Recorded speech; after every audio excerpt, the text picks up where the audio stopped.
Welcome back to Sharing is Caring podcast. My name is Olena, and today we are going to talk about something that affects every single interaction you have, from your boss to your partner to that barista who always remembers your order.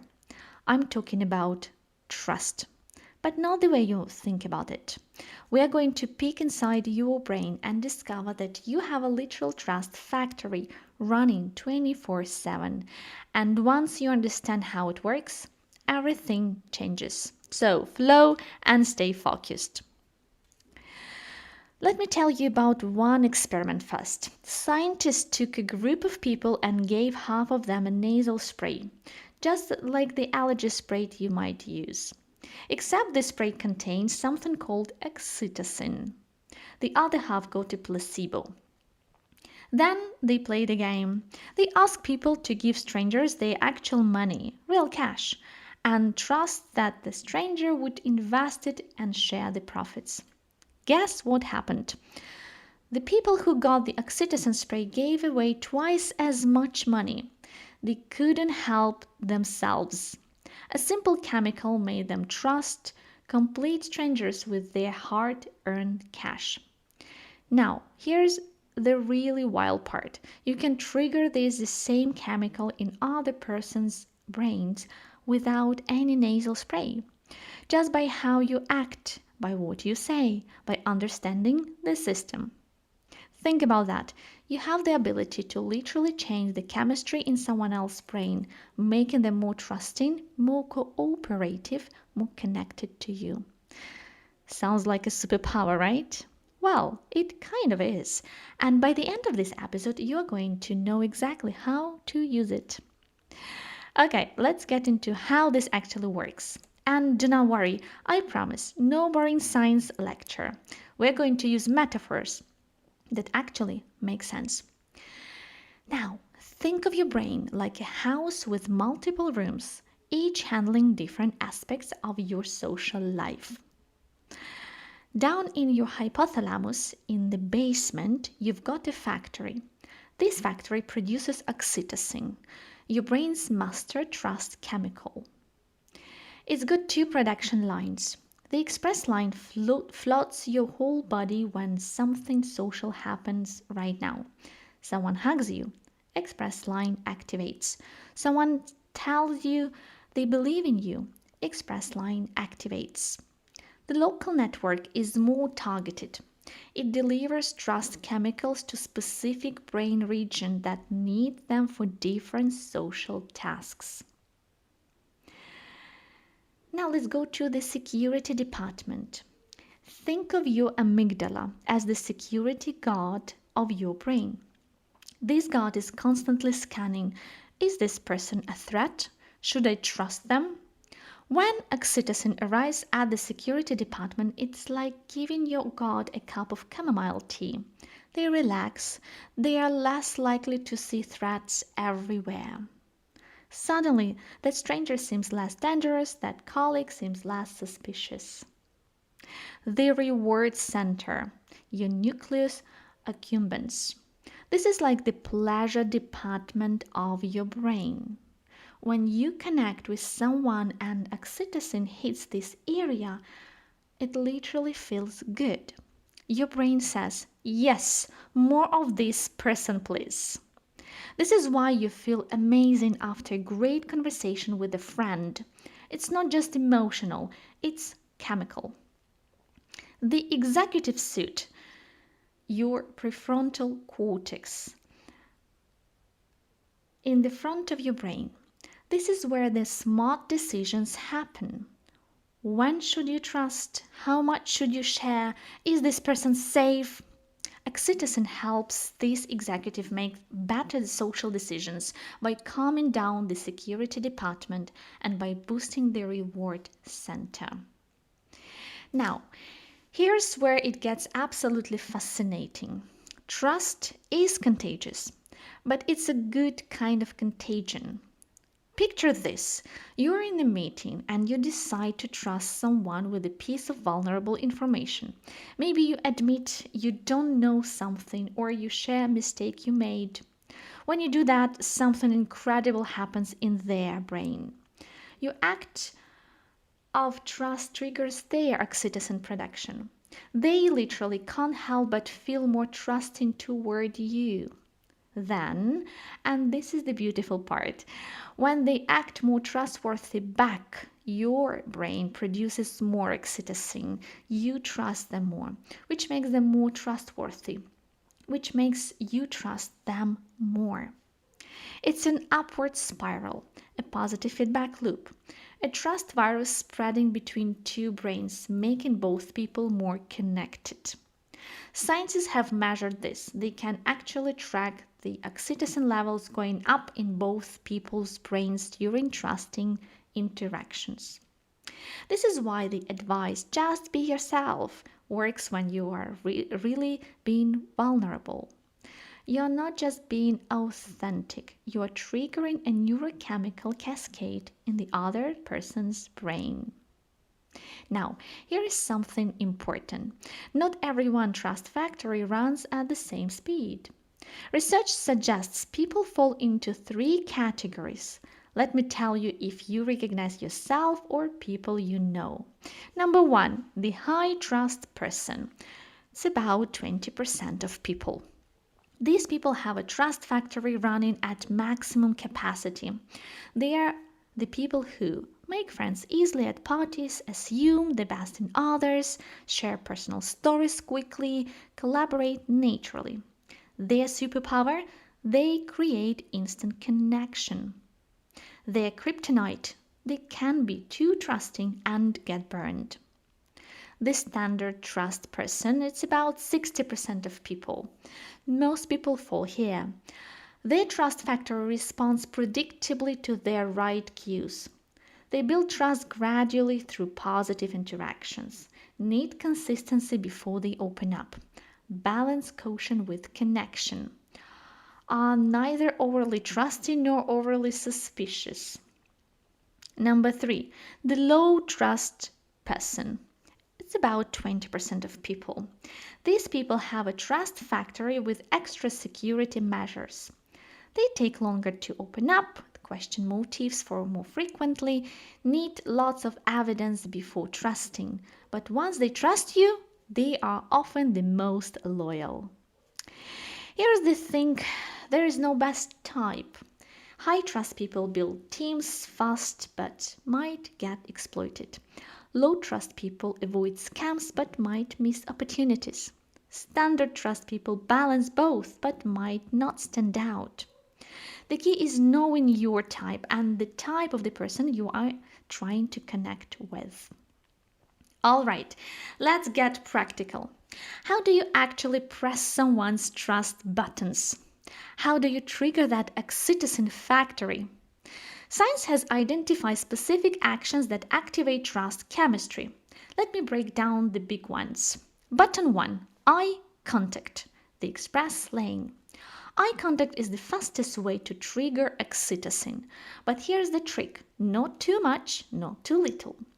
3 to 5 seconds at a time. That's the sweet spot. Any less, you seem shifty. Any more, you seem creepy. Button 2, appropriate physical contact. Touch is incredibly powerful. A handshake, a brief touch on the shoulder, even walking side by side instead of face to face. There is research showing that waiters who briefly touch customers on the shoulder get bigger tips. NBA teams whose players touch more high fives, chest bumps, win more games. Physical contact, oxytocin, trust.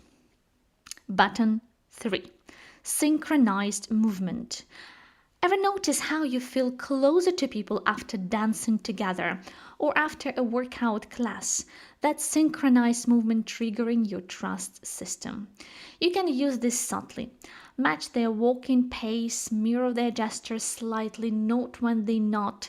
Your brain starts syncing up. Button 4. Shared vulnerabilities. This is the nuclear option. When you share something vulnerable, an appropriate struggle, a genuine fear, a real mistake, you press the biggest trust button there is.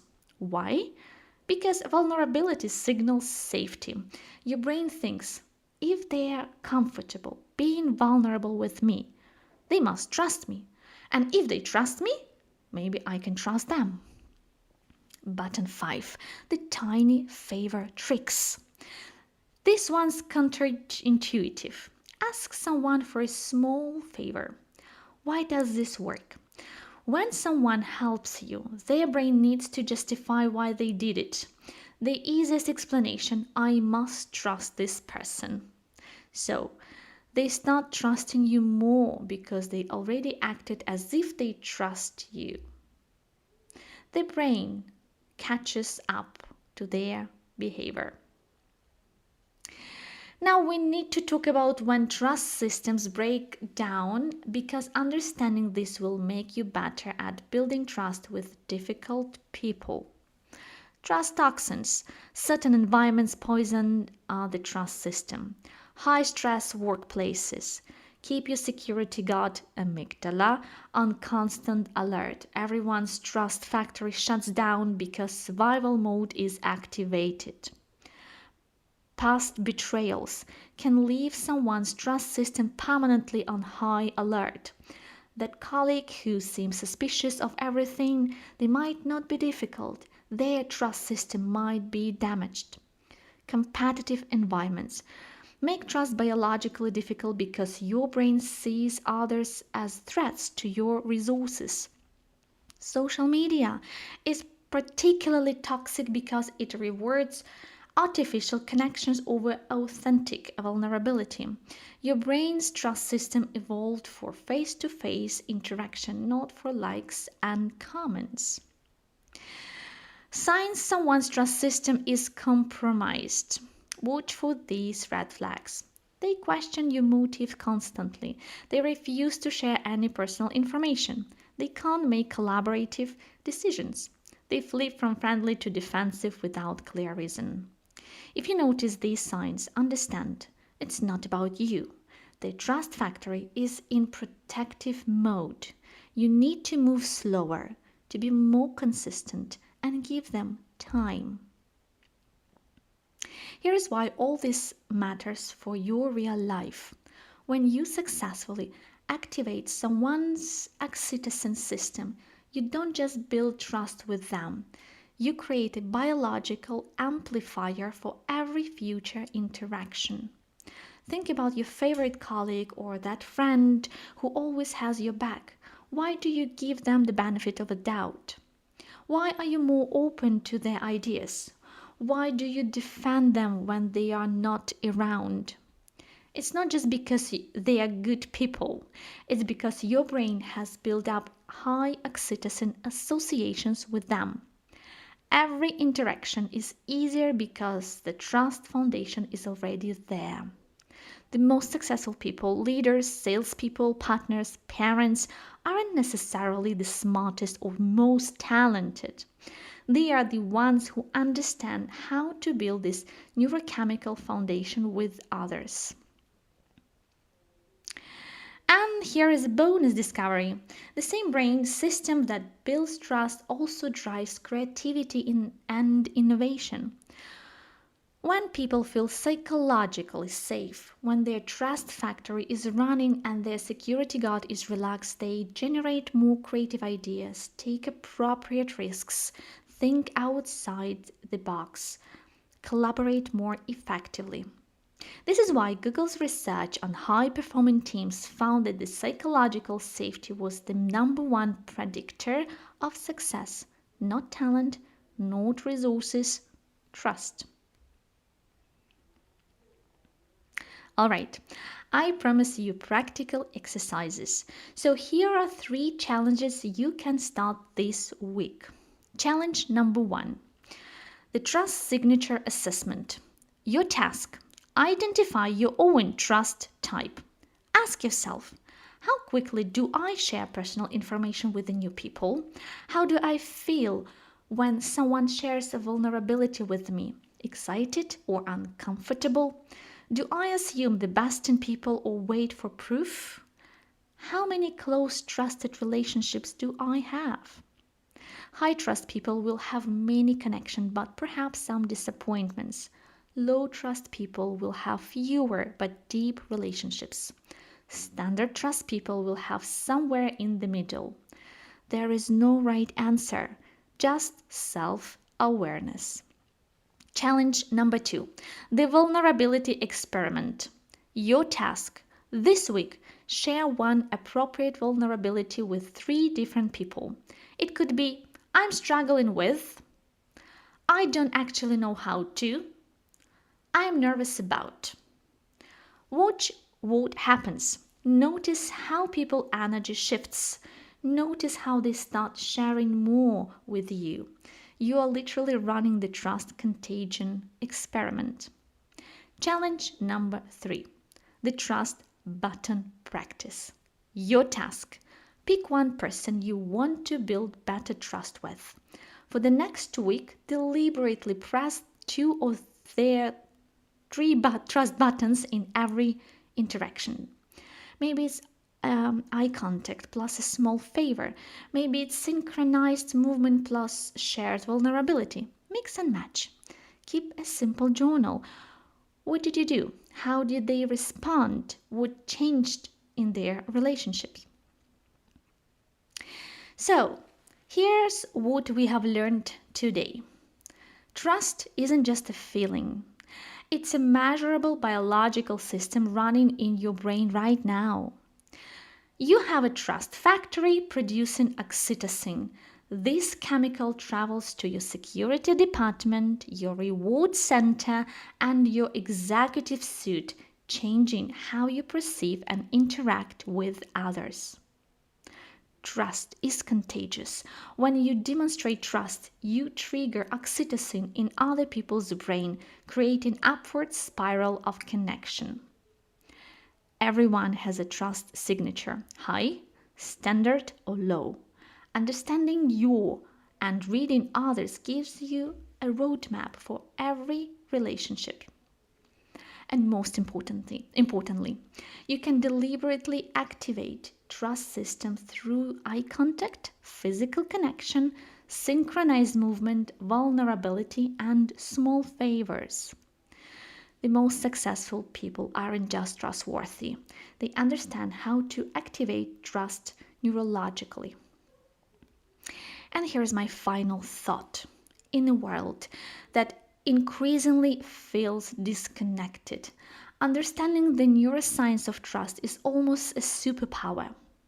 Not to manipulate, that always backfires when people's trust system detect inauthenticity, but to genuinely connect. Because at the end of the day, the quality of your life is determined by the quality of your relationships. And the quality of your relationships is determined by trust. Master your brain's trust system, and you master the fundamental operating system of human connection. Try those challenges this week and let me know what you discover. Thank you.